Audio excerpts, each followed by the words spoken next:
হাগ্ৰামা মহিলাৰীক UPPLত যোগদান কৰিবলৈ আহ্বান BPF প্ৰধানগৰাকীক এই আহ্বান BTRৰ কাৰ্যবাহী সদস্য ৰঞ্জিত বসুমতাৰী BTR চৰকাৰৰ বন বিভাগৰ দায়িত্বত থকা EM গৰাকীয়ে আজি এক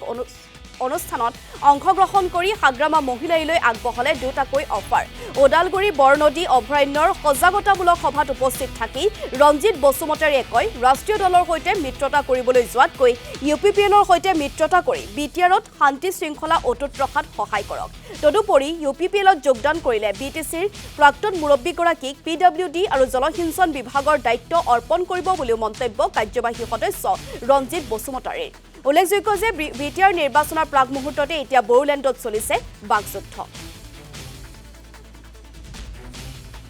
হাগ্ৰামাই নিজৰ চৰকাৰটো আকৌ হ'ব বুলি কৈ আহিছিল ঘোষণা কৰি আহিছিল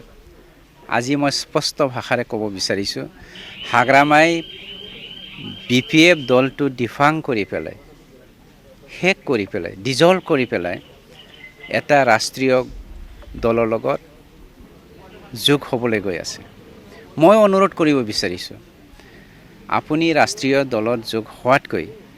আমি BTC থকা 26টা জাতি জনগোষ্ঠীক সামৰি পেলাই সন্মানীয় প্ৰমোদ বড়ো ডাঙৰীয়াৰ নেতৃত্বত যি UPPL দলটো গঠন কৰিলোঁ সকলো জাতি জনগোষ্ঠীৰ এটা দল এটা জাতিৰ নহয় এইটো এই দলত যোগদান কৰি পেলাই যোৱা 17 বছৰ যি ভুল কৰিছিল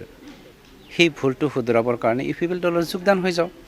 কিয়নো বিশেষকৈ তেওঁ PWD আৰু ইৰিগেশ্যনৰ বহুত 2 নম্বৰী কৰি আহিলে কোটি কোটি টকা আত্মসাৎ কৰি পেলাই ছ ইৰিগেশ্যনৰ কাম PWDৰ কামটো তেওঁ নষ্ট কৰি আহিছে সেই আধৰুৱা কামটো যেন আকৌ কৰি শেষ কৰিব পাৰে এই সুবিধাটো আমাৰ দলে কিন্তু হাগ্ৰামাক দিব বিচাৰিছে যদি আহে সন্মানীয় প্ৰমোদ বড়ো ডাঙৰীয়াই